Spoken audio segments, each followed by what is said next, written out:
As always, donate to Jumpstart. Jumpstart helps economically disadvantaged kids play team sports, which is something that's near and dear to Rachel and I's hearts. So if you go to the links in this description below, pretty much all the information that you will need to donate is there. So we really encourage you, if you can, to do so. Again, it's a great cause. We love Jumpstart. They are our charity of choice. If you can, please donate. Well, everybody, we're back. Good zero sugar Mountain Dew day, folks. What does Mountain Dew taste like? It's like lemon lime, but like better. You know, it's like lemon. Is it like Sprite? No. Although, well, Sprite is more. Sprite tastes more like an actual like fruit, whereas this tastes like lemon lime, but like made by robots. Yeah, but I love it. Transformers lemon lime. It's Transformers lemon lime. It's like AI lemon lime. You know, lemon lime. But I love it. Like I can't get enough. This, and I've said it many times. The zero sugar sodas. They're my vice, number one. But number two, it is there's only a couple that actually get it right. Coke Zero is good. Coke Zero Cherry is good.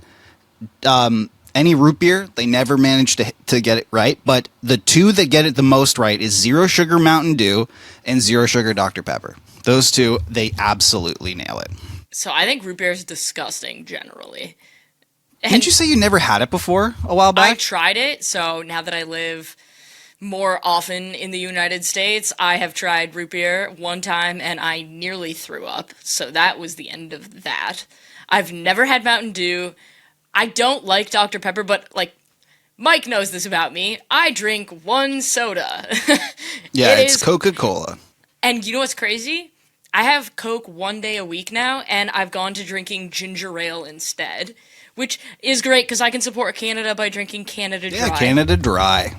Love it. But there's a U.S. ginger ale that is so good. It's called Seagrams. It is. They literally just put ginger and carbonated water in there, and that is it. That stuff is so gingery. It is like aggressive. It's aggressively gingery. Ginger and I are in a difficult spot in our relationship right now. Oh, no.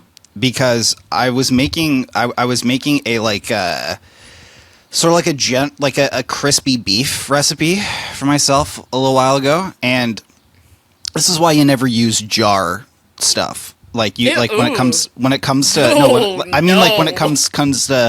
like garlic and stuff, like don't use garlic, use like fresh garlic. But I was working with what I had because I forgot to go grocery shopping, and so I accidentally mixed up the garlic with the ginger. So I put way too much ginger in this thing instead of garlic. So I took a bite of it and my freaking head almost exploded. And it like legitimately scarred me. It's like when you drink, like you can't drink a certain alcohol for a while because it made you throw up or whatever. Like that, it's like that with ginger. Yeah. It was white wine when I was in high school. I remember the only time I threw up due to alcohol, it was due to a white wine when I was in Denmark. And anytime someone would even I would sniff white wine, it would make me gag. It was ridiculous.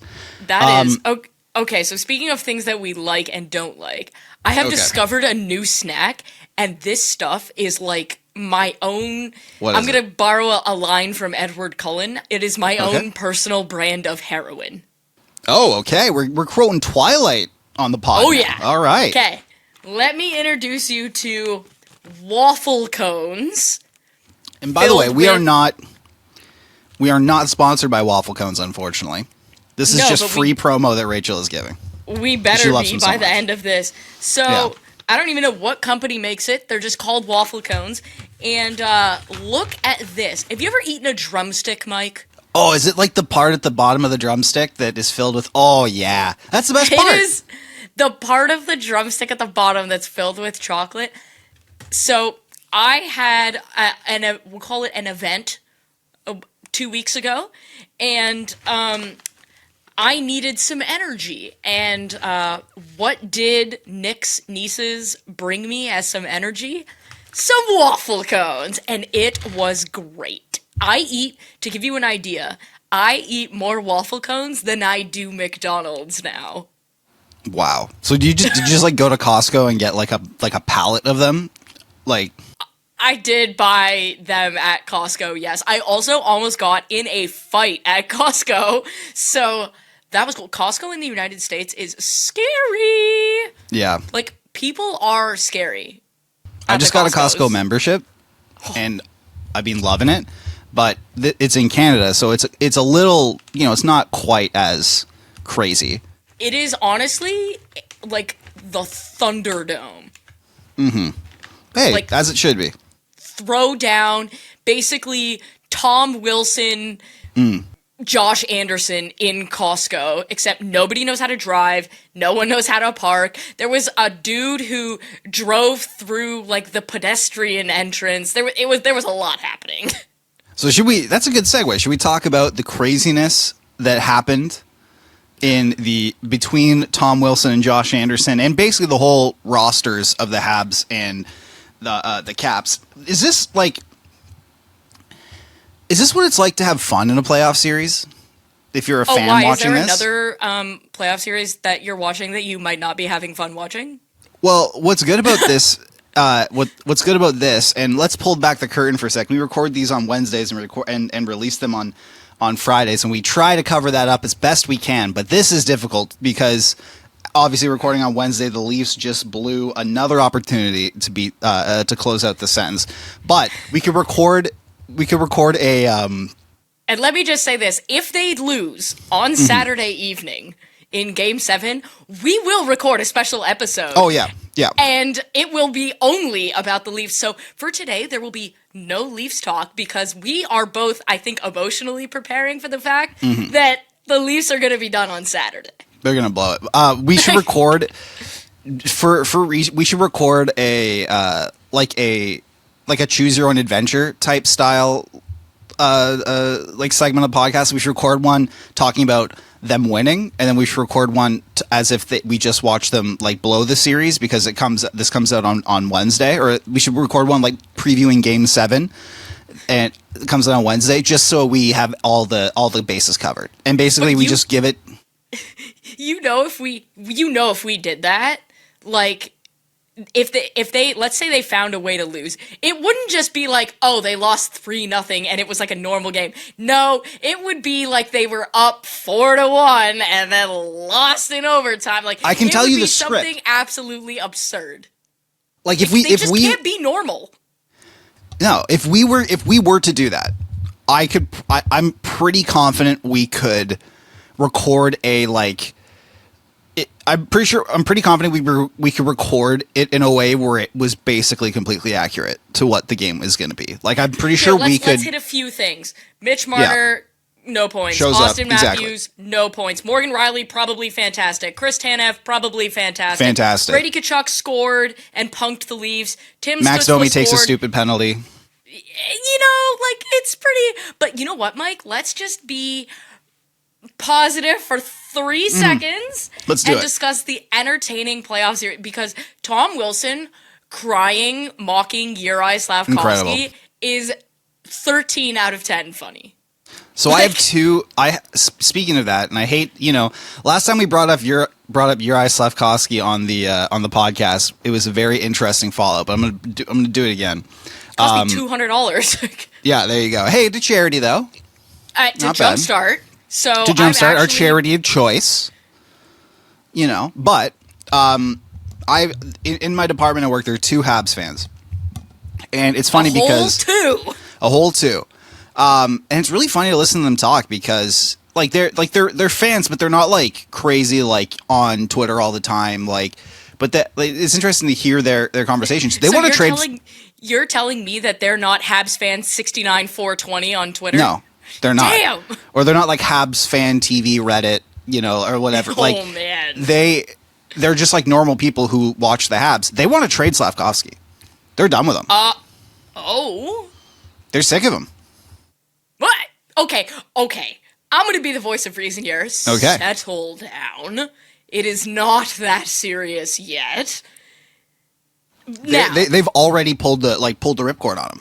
They're done with okay, them. yeah, see, no, I'm not there yet. That's even a little much for me. Yeah. That's a lot. Notorious Habs hater Rachel Dory. Precisely. But in fairness, they are comparing, like, when you have the year Slavkovsky had last year, and then this year you have Lane Hudson, who is breaking records like they're baseball bats. Like, this man is outrageous. And then I saw him, so he made the mistake, I believe it was in game 4, that allowed Washington to get the empty netter. And people were, like, getting on him. And I didn't say anything because I'm like, I'm not wading into Habs Twitter. But my honest opinion on that entire thing was, first of all, that's a young mistake. And number 2, the Habs are nowhere near the playoffs without Lane Hudson. So shut up. Like, we can both agree, right? Like, they're not sniffing the playoffs without Lane Hudson this year. Yeah. Like, so shut up. Let him learn. Because unlike the Toronto Maple Leafs, I guarantee you Lane Hudson is going to learn from that. And the good news is he's a child still, so it'll be fine. He looks like one, too. This series is mayhem. First of all, can we just... Bell Center in the playoffs is the best Incredible. North American professional sports place, right? I would say so. I mean, that or, like... I don't know. Arrowhead's pretty crazy in the playoffs. That's... Like... Okay, you know what? Maybe I Bills. should say building. Enclosed building. Enclosed building, okay, because the Bills I would say as well, but they don't have a roof. So I would say yes, roofed building. Because like, we were in Vegas for the Cup final. Yes. And that that was insane. It was loud. Round 1 in Montreal is louder. And like I can't even imagine how like that building straight up might collapse if the Habs were to make the Cup final. I mean, like they not won't. this year. But generally, like when they do in the future, that place might collapse. Like, yeah, I think that's a good point. I also don't think they will make the. I don't think they'll make the Cup final within the next 20 years, in my opinion. But that's my hot take. But I think they will always just be somewhat mid, if I will. But that's besides the point. This might be the most fun 3-1 series I've seen in a while. Like, the games are entertaining. The showmanship is entertaining. Like, it's a young team that, yes, is now down 3-1 in the series. But what an introduction to the playoffs for a lot of these young players. Obviously, Caulfield has played in the playoffs before, but then again, it wasn't in front of crowds. You know, it was it's COVID. It's the first real playoff. Like, I'm sorry, the COVID bubble it does not count. It does not count, and also I honestly think that any game played with Dom Ducharme as a head coach shouldn't count either. So I think so this is really their first shot. What an introduction! Like not just taking on like the Caps who were almost the President's Trophy winners this year, but like the Caps with like Tom Wilson, Alex Ovechkin after he broke the scoring record. You know, like Jacob Chikrin is an animal. The guy's eating like, you know, lion hearts for dinner. The guy doesn't want any electricity in his house because, you know, like stuff like that. And that's legit. Like, so it's stuff like that. Like, I think it's awesome. And what a, like, if I was a young player, obviously, like, you want to win every series you play. And, you know, at least for most teams, lessons can only go so far. You want results. For most teams. For 31 teams. For 31 out of the 32 teams in the NHL. Yes, but what a, like, is this not like the perfect sort of introduction scenario to playoff hockey? Oh my God. If you're a young player? If you're a new fan, yeah, you need to be watching Montreal, Washington, Edmonton, LA is crazy town. Yes. And then the other one, which I think has flown super under the radar, but like I would say minute for minute entertainment value in terms of quality of play, Minnesota Vegas has been on crack. Whereas like, and we're going to talk about Florida Tampa, that series is just a bunch of like dirty craziness happening. Now the coaches are entertaining as hell. But like I totally agree with you. The Washington Montreal series, I think the Caps probably by the time this gets released, the Caps will probably be in round 2, Yeah. would be my guess. But there's nothing for Montreal to hang their heads on. Like, nobody had Montreal making the playoffs this year. Kent Hughes had to be convinced by Nick Suzuki not to sell at the trade deadline, and his captain rewarded him. I would argue that Nick Suzuki was the best player in the NHL down the stretch for his team in terms of, like, value. He was, Okay. like, 1.4 points per game after Four Nations. Or, like, after the trade deadline, which is nuts. Like, that's the clip that Connor McDavid usually scores at. And, let's face it, I don't think anyone could say they thought that Nick Suzuki was going to be that. I was firmly in the camp that I thought that Nick Suzuki on a cup team probably had to be the 2C. Yeah. I think Nick And I still think Suzuki- that's the case. I think, listen, he's not Barkov. He's not Matthews. He's certainly not McDavid or McKinnon. But I do think that he could be put in Sebastian Aho territory. He could be put in Joel Eriksson Ek territory. And that's, I mean, that's pretty damn good still.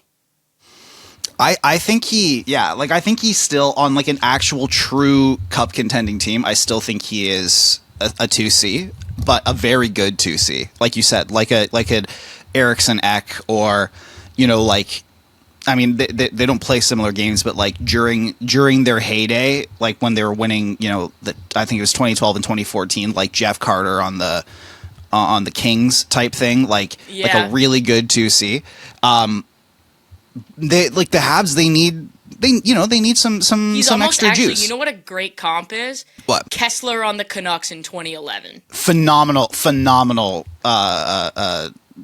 comparison there. Phenomenal. Like, yeah. Because, like, Henrik Sedin exists. Yeah, and like he's your number one guy, but man, like Kessler, he's a guy who like I think how many teams, if you plopped Nick Suzuki onto them right now, would be the 1C? Like, I think it would be at least 13, maybe 13 to 14. Well, yeah, okay, so let's go through most certainly Ottawa.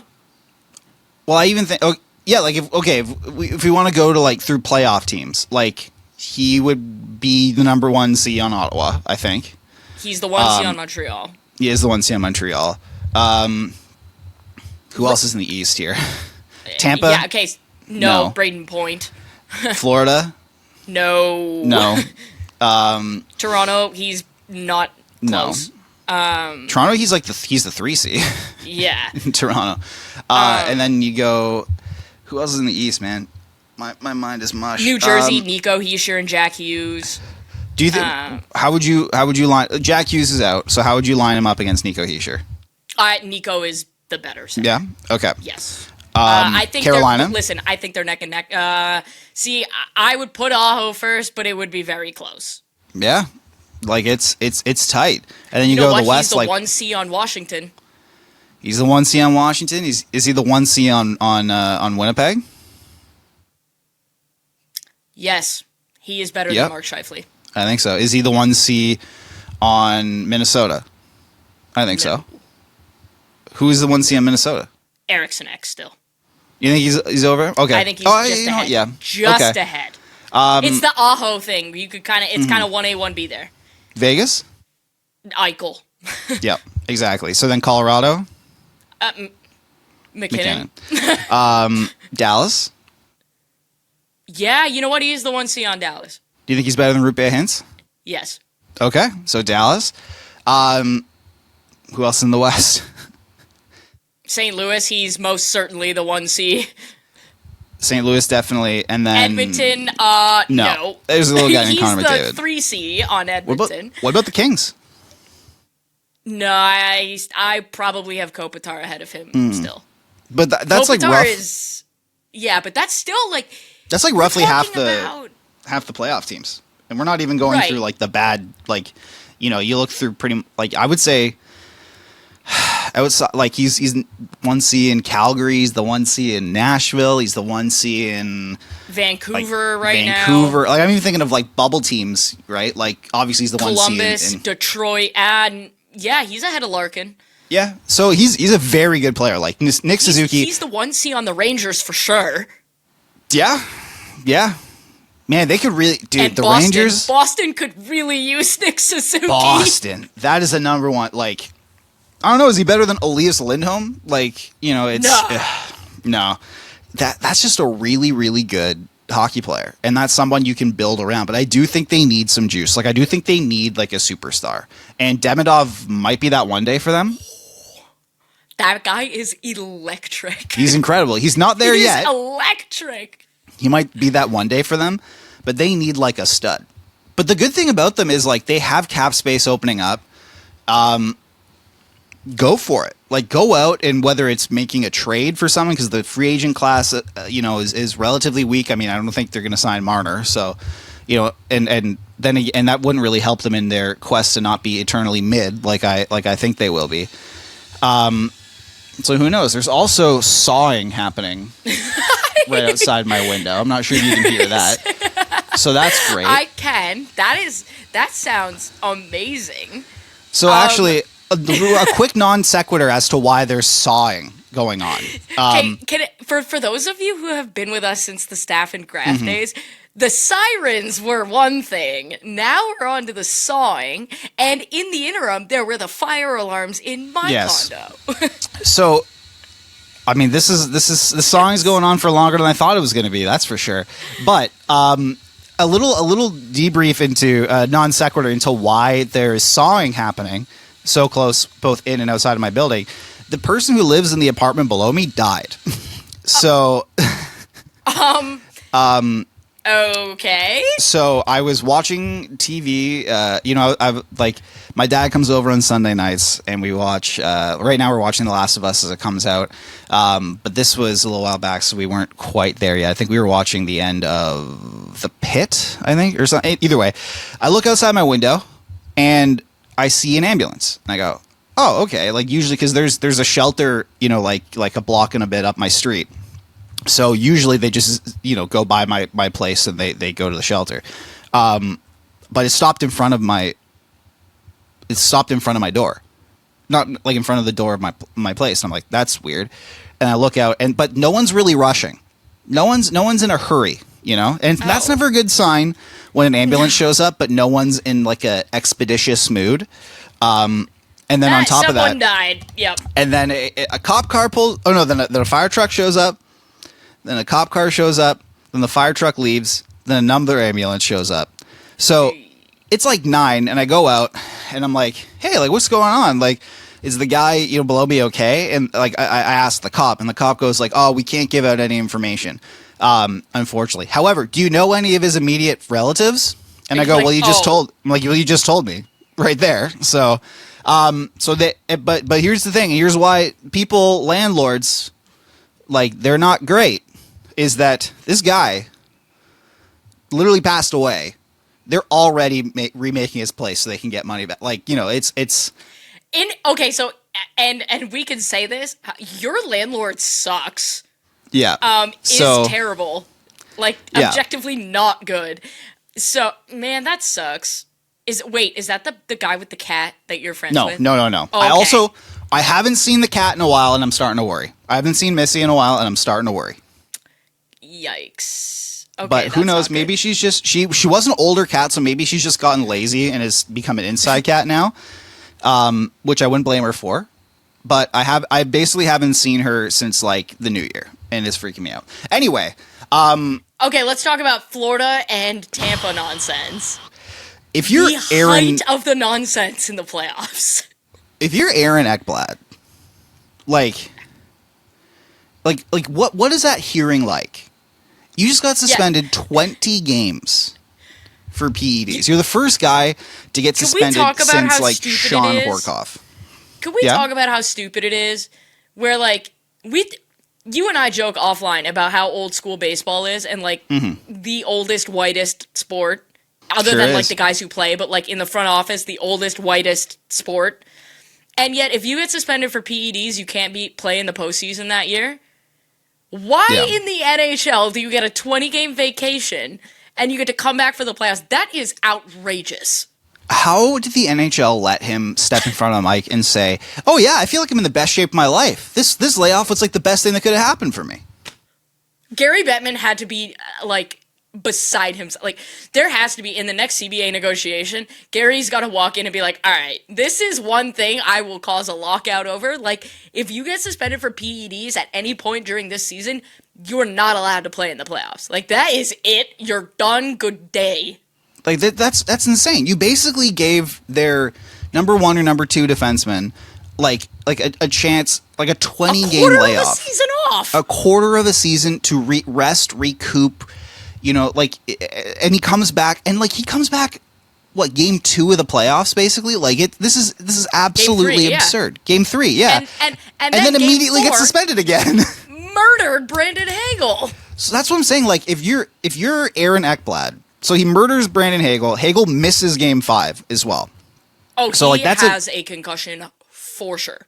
That guy doesn't know what planet he's on, what year it is. That guy thinks, you know, like that guy thinks like Ronald Reagan is still president right now. Like he's, you know, like and yet, like, you just got suspended 20 games for PEDs, and this is like that's a significant suspension, and it's also a unique suspension. It's the first time someone's gotten suspended since like Sean Horkoff did in 2016, and then before that it was like Carter Ashton from the Leafs like in 2013 or something. And that was for using the wrong puffer.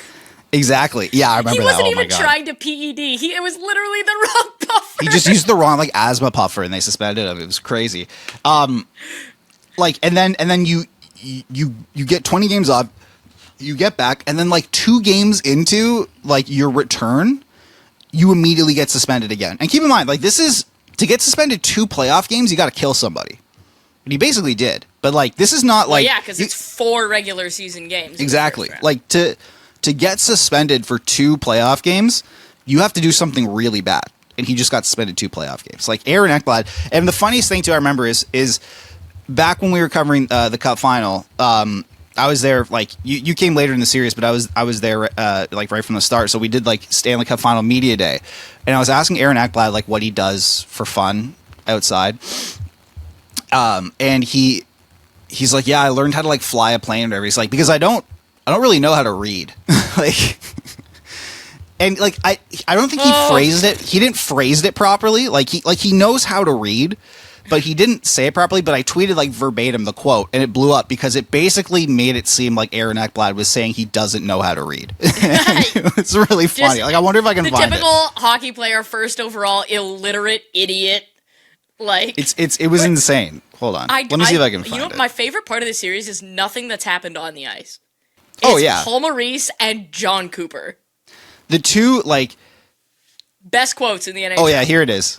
So this was from like June 2nd, 2023, when we were in I guess it was Vegas to start. It was like, Aaron Ekblad became a licensed pilot last summer. The quote: "I don't read or write. Might as well learn something." Aaron. Come on, man. Classic. What but yeah, are we doing? These 2 coaches are the 2 best quotes in the league.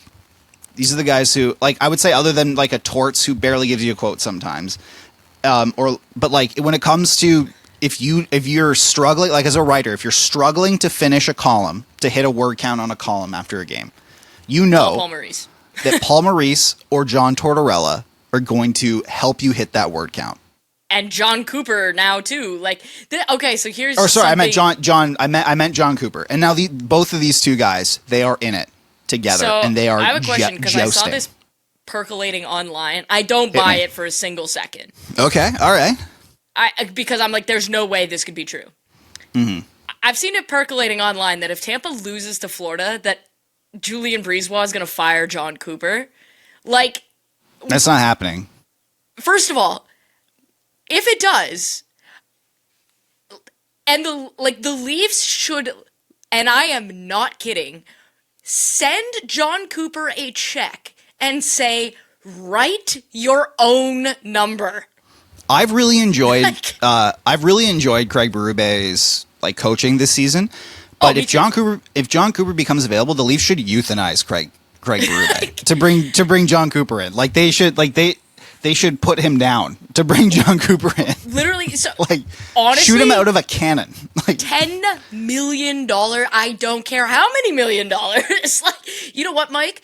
Would you pay an extra $2 on your Rogers bill a month if it meant the Leafs could have John Cooper? absolutely. Like, you do that. And now, one thing that I did see was crazy. He would literally be unemployed for 3 seconds. Oh, not even. Or he would be unemployed as long as he wanted to. He'd get offers 3 seconds after the news broke, and he could basically create a bidding war between half the league and end up making $15 million. The Rangers, the Bruins, and the Leafs, and Chicago immediately. And Chicago, pretty much every original 6 team, I think would all be in on him. Like I know St. Louis is like pretty entrenched in there, and I know I don't think Cooper speaks French, obviously, but like I think they would make an exception. But I saw. This is from Larry Brooks, the New York Post. Now, the thing about Brooksy is, yes, John, he might write some crazy stuff sometimes, and yes, him and John Tortorella would joust, but his info is usually pretty good. Like he's not. They're hiring Mike Sullivan. The Rangers are 100% hiring Mike Sullivan. Yeah. But he's not like a bullshit artist, and so.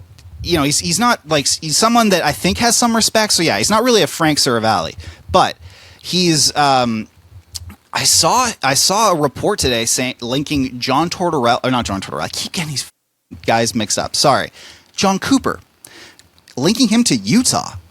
If they lose, don't buy that for a single second.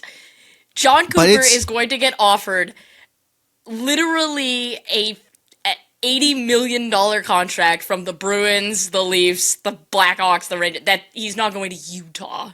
I don't know, man, because, listen, I don't think it's likely, but I also don't think Larry Brooks would put that out there for no reason, especially because he's not involved in that market. It seems like something that he legit heard.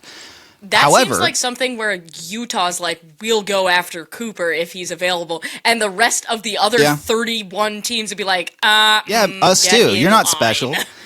But this goes to the argument of like, it would be colossally stupid to fire John Cooper. Yeah, but I was also thinking like Utah's owner happens to be very rich, uber rich. Yep. And they're a new team, and he knows the importance of establishing like a fan base right away. Like I think at least Utah would go after him hard, even though Cooper's like under contract still. So even if he doesn't get fired, like. I think they'd offer him legit like $15 million a year.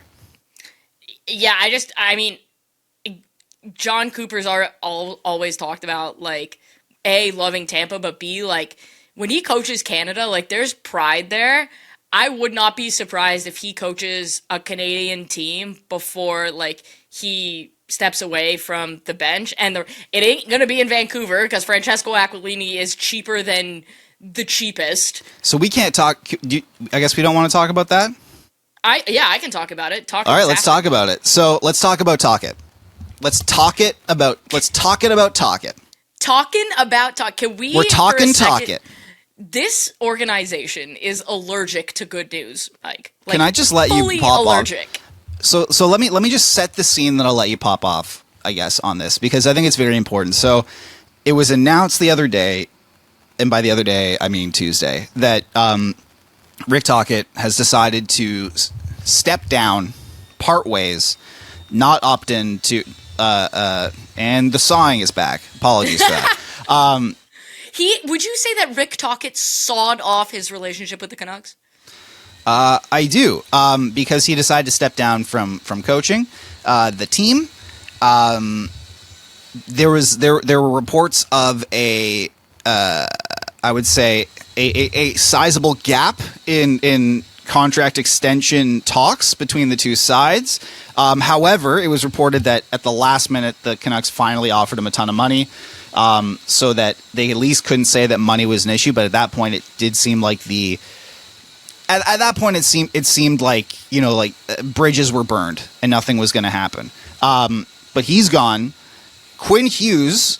Or Jim Rutherford stepped up to the microphone to announce this, and someone asked him about how Quinn Hughes felt, and he said, well, he must be golfing right now because I texted him and he hasn't responded me, or he's not picking up my calls, and usually when he does that, he's golfing. So insanely, like I don't know how this is allowed to happen. Like, the team still doesn't have a practice facility, like as well. they don't, Mike. They don't not only have a practice facility, they don't have land to build a practice facility on. You know who's ahead of them? Utah, an organization that didn't exist a year ago. An organization who had like 3 weeks to put together a team. So I saw a tweet from, I think it was who was it? It was like, I think it was Ian McIntyre or someone in Jason Bruff, someone in that market, who basically was like, literally a calendar year ago, the Vancouver Canucks had, like, they were first in their division. They had the reigning coach of the year. The reigning Norris winner. The reigning Norris winner. Like 6 All-Stars. And like a team, they had just gone out and spent huge at the deadline for Elias Lindholm. This was a team that was on the rise. And a calendar year later, JT Miller and Elias Pettersson clashed so hard that it disrupted the entire season and forced one to get traded out for pennies on the dollar, and the other to basically tank the rest of his season because of the fallout. So those were 2 of the All-Stars that are either gone or compromised. They've now refused to pay their other All-Star, Brock Besser. And when asked why they didn't trade him, they went, well, no one wanted to give us anything for him. Thatcher Demko was hurt basically all year. And now they didn't make the playoffs. And now Rick Tocchet, and the captain and reigning Norris winner is not returning the president's calls. And now the reigning Jack Adams Award winner, who's the coach, decided on his own volition to step down, because this team was nickel and diming him. This is insane. Karma is a bitch. Yeah. You know what I think is underrated in all of this, and I tweeted it. Okay. Bruce Boudreau is a more successful coach than Rick Tocchet is. Bruce Yeah. Boudreau's there's no two ways about it. Bruce Boudreau has a points percentage of 61.2%. Rick Tocchet's like 51.2. Like, it's a 10% delta here. Like, it's not close. They could not have treated Bruce worse. Oh yeah, it was like torture. In order to get to Rick Tocchet, they could not have treated Bruce worse. They raked him up and down the coals. They publicly embarrassed him so that they could get to Rick Tocchet, and they could not shut up, waxing poetic about the culture that Rick Tocchet brought and everything he brought. And then what happens? The very next year, the moment it gets tough, after preaching, you got to do the work. You got to when the work gets tough, the tough get going. Whatever nonsense be painted in the dressing room that I kept hearing about, right? The moment it got tough for Rick Tocchet, what did he do? Check, please. But how does that reflect on the Canucks? You treated Bruce Boudreau like absolute garbage to get your guy, and now your guy left you at the altar. At some point, whether it's the JT Miller, Elias Pettersson stuff, or the Rick Tocchet stuff, or the Ian Clark stuff, or the... I'm not going to put the practice facility on management. I think that's more Francesco Aquilini. The not having a center, the Tom Willander going back to college because they're arguing over $200,000. I didn't even mention that. Their top prospect, they've nickeled and dimed him to the point where he's like, screw it, I'm going back to college. At some point, maybe this management group isn't good. On top of that, too, they do not know, like, they fired Jim Benning in part because every time Jim Benning stepped up to a microphone, he shit his pants, the shit slipped out of down his pant leg, and then he took a step and slipped in and fell into the shit. Like that, like every time he stepped in front of the microphone, Jim Rutherford almost got fined for tampering last week. Yeah. And now so they fired him for that reason, replaced him with Jim Rutherford and Patrick Alvini, because it was like, all right, this is going to be a more like professional, buttoned up. Every time they go in front of the microphone, they embarrass themselves. Whether it's almost committing tampering and going like, yeah, Jack has made it pretty clear he wants to play with his brothers, and which means we might have to bring him here, or no one wanted to give us anything for Brock Besser for no reason, saying that, or now my captain's not returning my calls. Like it's one thing after another. Like how.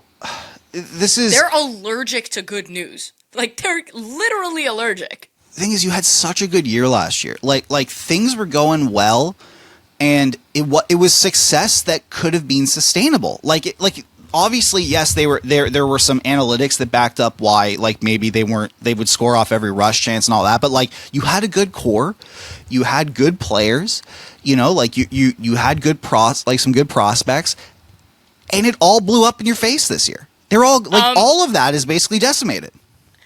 Are the Vancouver Canucks the Pierre Poilievre of the NHL? I think so. They were on such a great trajectory, and they just could not stop shooting themselves in the foot. Like, they beat themselves. Like, it's not like they had a terrible run of luck. They beat themselves. They wouldn't stop saying Justin Trudeau and carbon tax and all that. And eating apples in weird places. And talking about women's biological clocks and stuff like that. Like they wouldn't get out of their own way. And like, all this is happening, but you can, like, the thing about PR is you can spin stuff. That's the whole point of PR. Their is PR to department spin. is trash. It's trash, but they also probably wake up with a gun in their mouth every morning, like wondering if they want to go to work, because every day is a new disaster. I will say this as somebody who's worked with them. Partially created by them, and specifically the two of them are getting exactly what they deserve. Well, there you go. Now I'm wondering, like, who on earth? I understand there are only so many coaching opportunities that come around, and like, no one's like, it would be tough for someone to say no to a coaching job. It's something that you want to do ever, but like, who would say yes to coaching the Vancouver Canucks right now? Okay, so my guess is Manny Malhotra. Okay. Steve Vellucci, Mike Vellucci? I think it's Mike Vellucci. And Jeremy Colleton are going to get interviews. Oh my God, Jeremy Colleton. Mike Sullivan is going to the Rangers. They should not even bother with that. The reality of the situation is that place is such a disaster that if I'm like a high-end coach, I'm not going anywhere near there. Like they're gonna have to. The only guy who I think might consider going there, and it's because of his situation. Oh, I know what you're saying. Is Joel Quenneville. Yeah. But even then, that would be a PR disaster. Do you think Francesco Aquilini is going to be willing to pay Joel Quenneville? There's not a chance. That would be. He would hire Joel Quenneville the same reason why Columbus hired Mike Babcock for those 2 months. And it's because they were able to get a brand name on the cheap. Due to gestures wildly at everything. Due to things. Due to reasons. But like it's. But even then, it would be. Do you trust, like, to hire Joel Quenneville? You have to have a top tier. First of all, I don't think he should. Like, I don't think he should be back.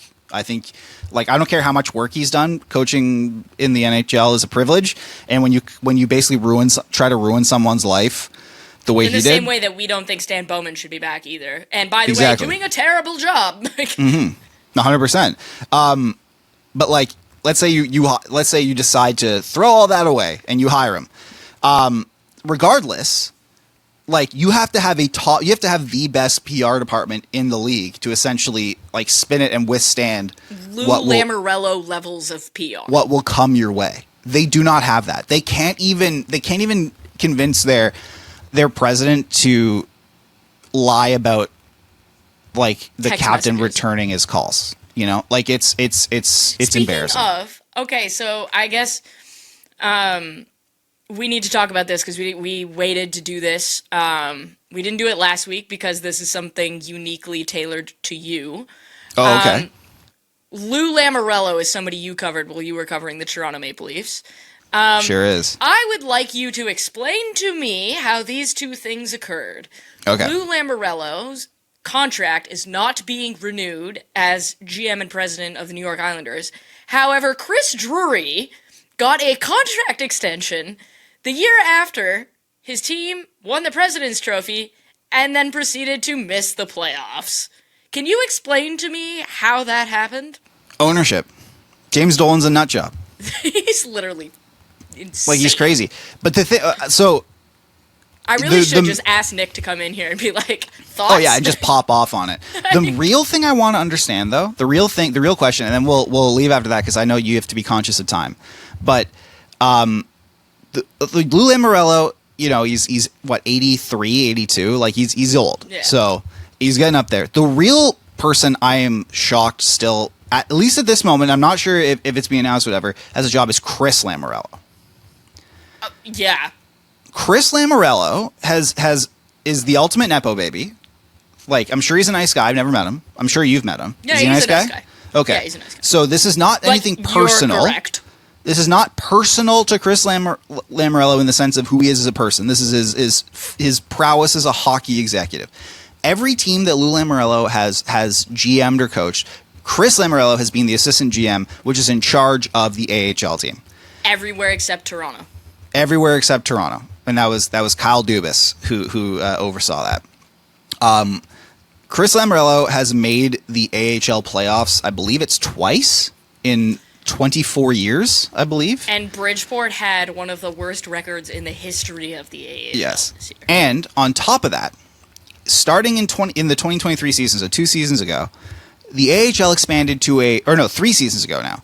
The AHL expanded to a 21-team playoff format. And despite expanding to a format where literally over 2/3 of the league makes the playoffs, none of Chris Lamoriello's teams have ever made the playoffs.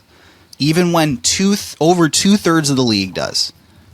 It is genuinely, like, it's like, and I know we say this like it's hard to do, but like in a league like the AHL where success is so volatile because a team can just call up all of your good players whenever they want 1 year for the next. Like, a team can basically be the best team you've ever seen in the AHL 1 year and then absolute dog shit the next year because all of the good players have either been signed with other teams in pursuit of NHL opportunities or being called up by the parent club.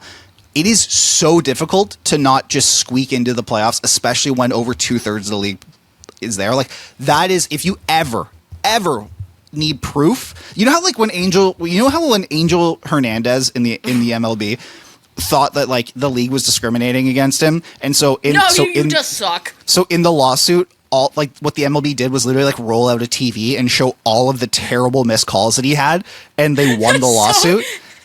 The only time I'm ever going to agree and side with the commissioner is that. Like, you know when they do that? Like, if you ever, like that is the equivalent of that is like basically just looking like, why won't you promote me? If you're in that organization, why won't you promote me?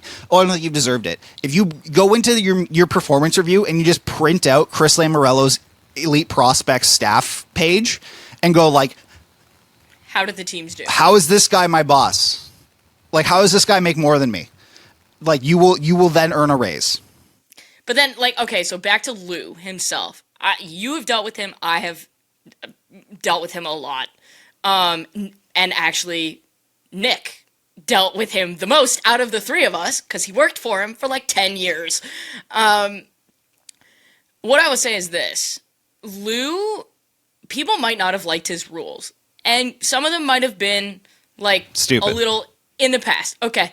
But you know what never once happened or was never even at risk of happening in a Lou Lamoriello organization? What? The shit that happens in Chicago. Mm-hmm.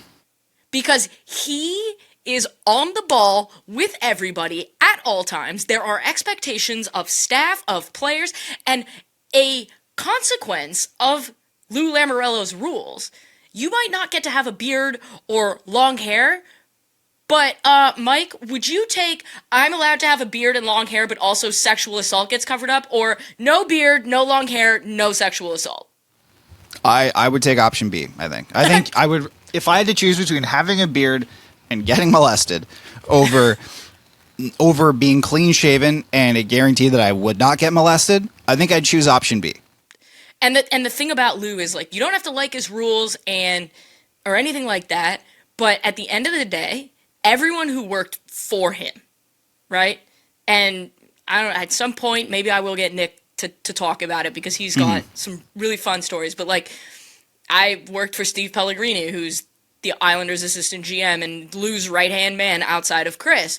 Like, Lou is so thoughtful, so kind, and so compassionate, but he is that way in a different kind of way. You know how people, you see those videos online of, like, these influencers going and handing homeless people like $10,000 and then it's posting performative. it for clout? It's not performative with Lou. Nonsense. Yeah. Lou Lamoriello is the type of guy who will find out that the IT guy's mother passed away and send, like, a full, like, funeral arrangements worth of flowers on behalf of the organization without telling anybody.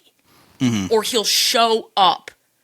Lou Lamoriello is the guy that finds out somebody in an organization he's previously worked at is struggling and reaches out to them to make sure that they have access to the resources they might not know about. Yeah. He's a good person.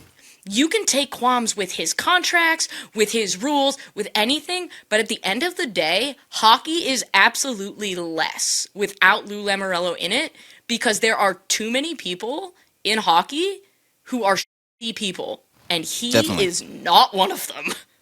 I think that's extremely well put. Like, you can, like, signing Pierre Engvall to a 7-year deal, insane, but he's a good person who everyone who has played for him respects. You don't see that a lot, but everyone who has played for him, like, you know, John Tortorella, he's very well respected, but there are players who hate that guy. Lou Lamoriello, he's you know, like, he's the hand, you know, he's got the fist of God. Like, he's you know, he rules things with an iron fist. But, like, everyone who comes out of that organization, they refer to him as Mr. Lamoriello, and they respect him. Oh, I think would that's never. important. Nick has a fun little story. So I always, whenever I see him, I call him Mr. Lamoriello, and Nick did the same thing. And apparently, like, Lou went to him and said to him, "Nick, if you ever call me Mr. Lamoriello again," and just left the sentence there. And that was the last time Nick called him Mr. Lamoriello, and it was Lou after that. Yeah, that would be pretty scary. But yeah, but he would, like, he would do, like, just some of the nicest things. And to give you an idea of, like, how respected he was, there is a suite at the Prudential Center. To this day, Lou has not worked there in over 10 years. To this day, his name is on that suite. And why is that? It's because nobody in the suites department, who my friend is the head of, is going to call Lou and say, "We're revoking your suite access." He is that respected there. That's amazing. That's how it should be, you know? Hey, when you treat people well, you get treated well too.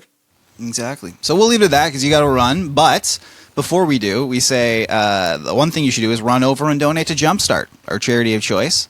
Jumpstart helps economically disadvantaged children play team sports, which is a cause that is near and dear to Rachel and I's hearts. And they're a Canadian business, and we love Canada. So make sure... Especially right now. Exactly. All the links will be in the description of this podcast.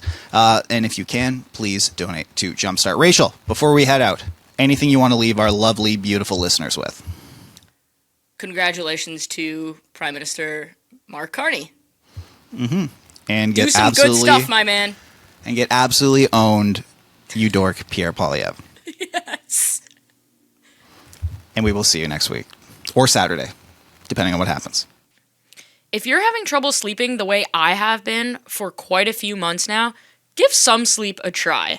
I tried this product on a recommendation from my friend, and honestly, it's been incredible. Some Sleep is a powder that you pour into a glass of water half an hour before bedtime, and it has 5 core ingredients: vitamin B6, magnesium, L-theanine, GABA, and melatonin that all together combine to help you have a more restful sleep. My sleep monitor has said I'm having 25 to 30% better sleep, and I certainly feel more refreshed the next day. Go to somesleep.com and use the code PUCK at checkout for a discount and give Some Sleep a try to improve your sleep. Please be advised that there is a significant content and trigger warning associated with the updates to the Hockey Canada trial. We want to make sure that our listeners feel welcome and safe, and if this is going to be a triggering listen for you, we please invite you to take care of yourself. Tune out if you need to. If you want to stay updated on anything that's happening with the Hockey Canada sexual assault trial, I will be delving into the latest details soon, but I wanted to make sure that there was a significant content warning here. All right, here's this week's Hockey Canada trial update. After the mistrial last week, a new jury was selected, and the trial began on Monday. A lot of the same details are the evidence is the evidence. It's still there. It's still gross.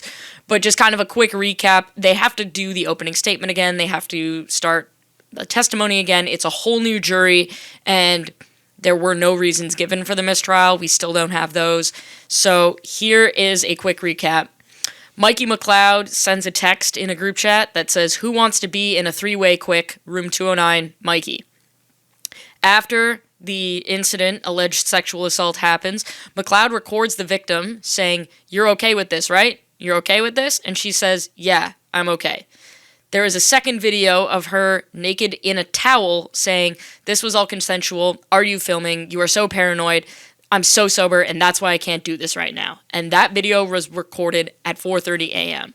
A sociology professor said that consent videos aren't new. They kind of stemmed from the Me Too movement, but there's controversy over them because consent is ongoing and can be withdrawn at any time. You can't give consent after the fact.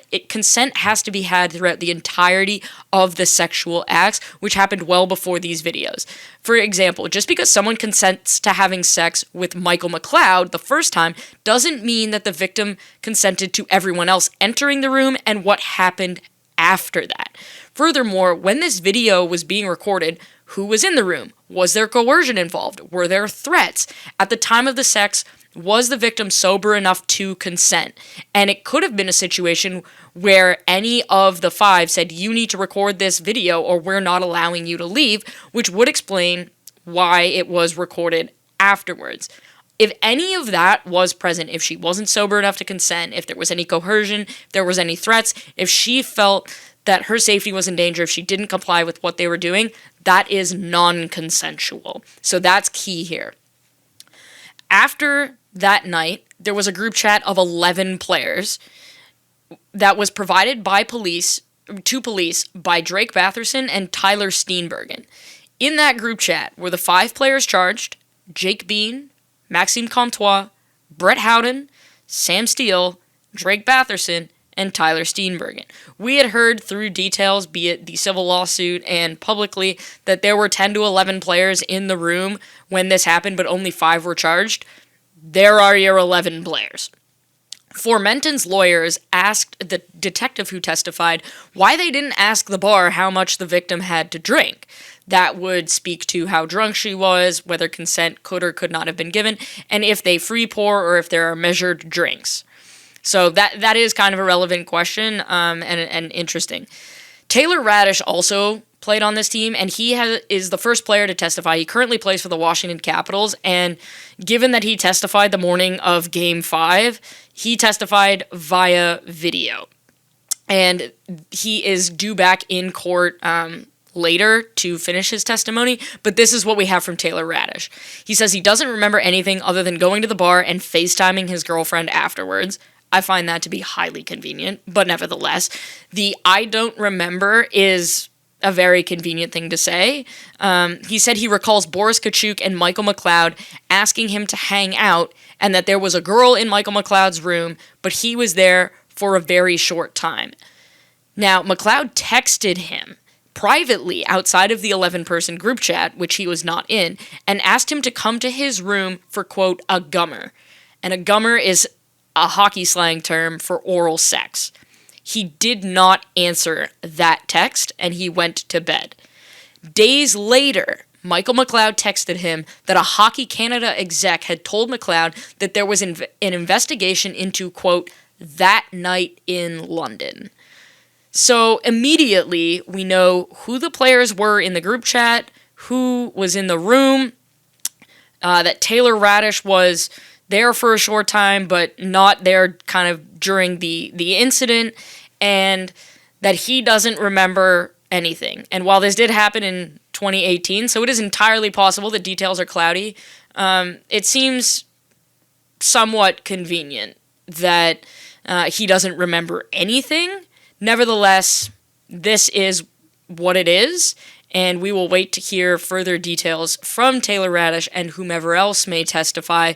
Presumably, based on this, I would expect that Drake Batherson, Tyler Steenbergen, Brett Howden, and Sam Steele may be some of the players who are testifying, perhaps Boris Kachuk as well. We will await to see.